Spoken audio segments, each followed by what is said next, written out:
When I did the video about the survival kit with John Carlson, a number of you commented about how his knife was dull or the bevel was wrong, and I thought I'd just give him a chance to respond to that. Tell me about your knife. Well, it's dull and the blade angle is wrong. It's the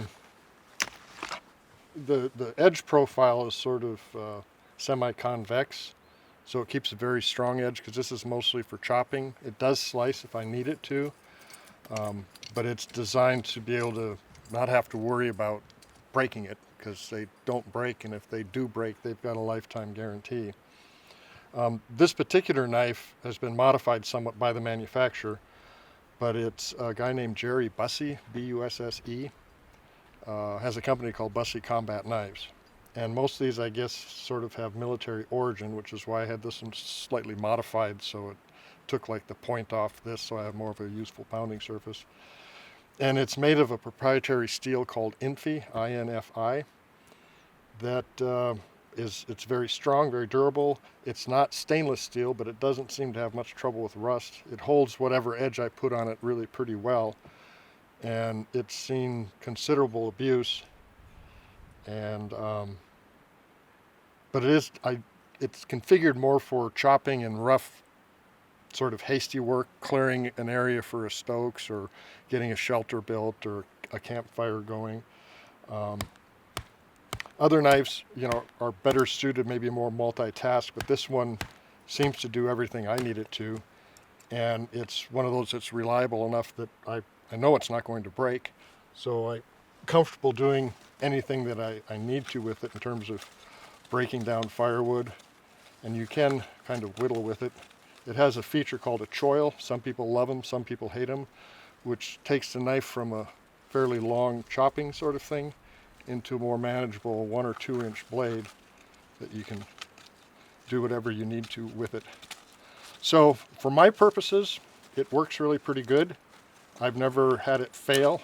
I've done a fair amount of failing myself, but it hasn't been because this knife hasn't worked out for me. So, was it dull? Is it dull? Have you sharpened it? I haven't sharpened it since, it's kind of funny, I've been out of the field for about 10 years, and while I was active, everything was always ready, and as soon as you got back from a mission, you replaced your Snickers, you topped off the water, you dried out the ponchos, you wrung out your socks, whatever, you put your boots on dryers, and you kind of return to service as soon as you can, and then you get to go to bed. But since I'm not in the field, my gear's sort of in disarray, and this hasn't been sharpened in a while, but it still seems, it's a serviceable blade for my purposes anyway. Mm-hmm. So you're not concerned that it's dull? I'm not, no. And dull is sort of a subjective term. A scalpel is completely different than a sword sort of thing. And this is used everything from cutting, chopping, a machete, splitting wood as you saw. And so yeah, for me it works. Mm-hmm. What about the bevel? I mentioned that a little bit. You're okay with the bevel? It works for you? I am. Over the years, I've experimented with different ones, and I find that slightly convex, it brings the edge together with beef right behind it, kind of in the shoulder of that bevel if you're looking real close in cross-section. And then the blade the sharpened piece is supported with steel right behind it, so rolling and chipping and things like that aren't an issue. Mm. So it's kind of purpose-built. I was mentioning shaving the pitchwood. It's perfectly fine for that. Other knives will shave it better, but I'm looking for more of the multi-purpose utility sort of approach than, I guess, finesse and the elegance of the ultra sharp. Would you say that this is the perfect search and rescue knife? I don't think that exists, and I can't speak for others. For me, this is where I've landed, and it's after breaking knives, because to be honest, there are circumstances in search and rescue where there isn't a lot of time for niceties, and you just kind of have to go for it with whatever tools that you have, and that subjects them to some what people would call knife abuse, and I wouldn't disagree. But this one always gets the job done. And this one is, when I first got into the better knives, this is probably my third one for field use.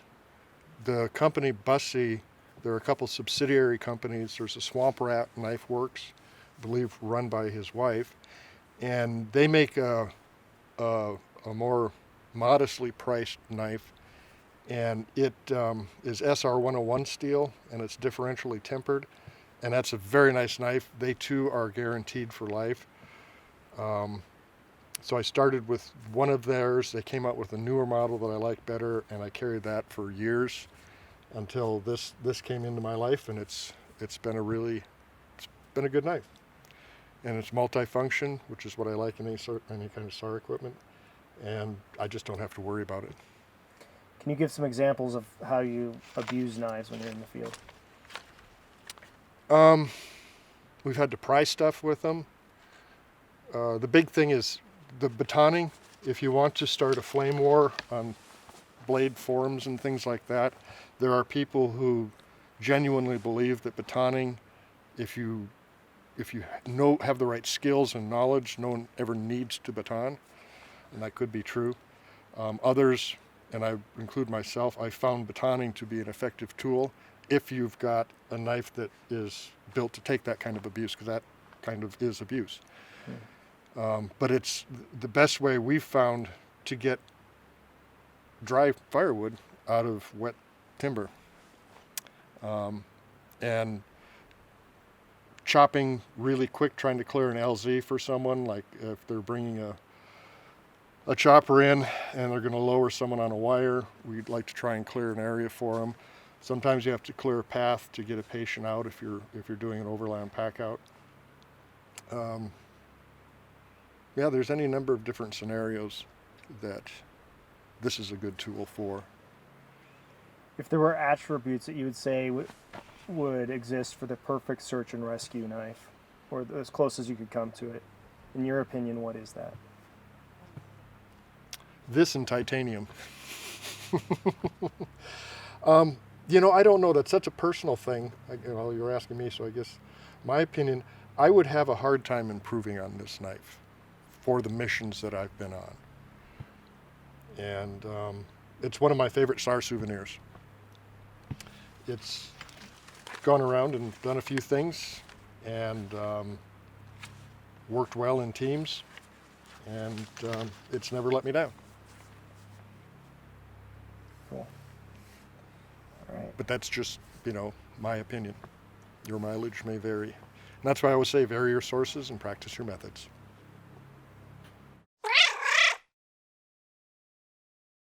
That's a deep subject right there. Everybody's got an opinion about that, Been years worth of research, and